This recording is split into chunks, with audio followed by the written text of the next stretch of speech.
Uh, Welcome back. In this lecture, we are going to talk about another part of if condition, which is else block. So this else block is optional, but we can use it. If we use it, then there might be two conditions. For example, if the condition is satisfied, the if block is executing. If the condition is not satisfied, the else block is executing. For example, if you look at the console, see, number 1 is odd, number 5 is odd, 5 is odd number, 7 is odd number, 9 is odd number, 15 is odd number, and 245 is odd number. So how we can print these values? If we have if and else condition, then either if condition or else condition executed. For example, if this variables goes into the first value, which is number 1, this number 1 divided by 2, the remainder is not 0. So this does not execute this line of code. It goes to the else condition to execute this line of the code. So for this one reason, we use else condition. So how we can do, we can use the same thing, CISO, control space, enter, control space, enter, then we use num, then r.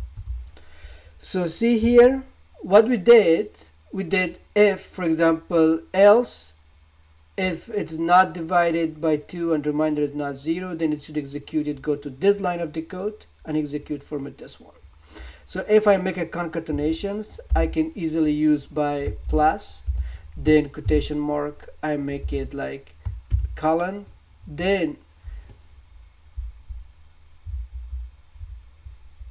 after that I make another plus, then quotation mark, I say is odd number. So if I wanted to concatenate the variables with arrow statements, though I use the plus operations. So if I execute this one, we should get the same expected result. So let me execute this line of the code, and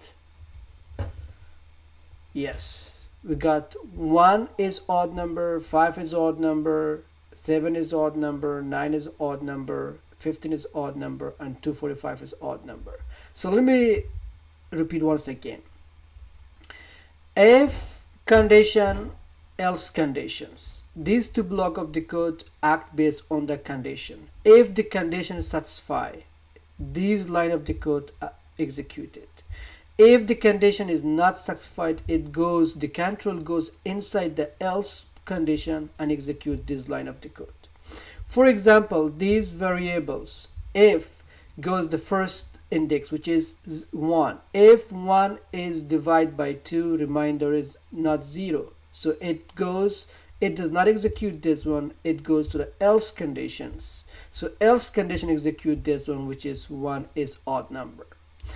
If this variable goes into the second value, which is number 2, it goes divide by 2 and 2 to 0, 0 reminder, then it goes execute this line of the code, not this one. So then 2 is even number. So like this, we use if else block to inject in our for condition inside the for loop to filter the logic to get the expected result. Otherwise, if we don't use this line of code or logic, then we blindly print all those values. So for filtering this logic, we use if else conditions. If the condition is satisfied, if block is executed. If the condition is not satisfied, it goes else block is executed. So it's pretty simple and easy, and stay tuned with us. We will keep going to continue our lesson. Thank you.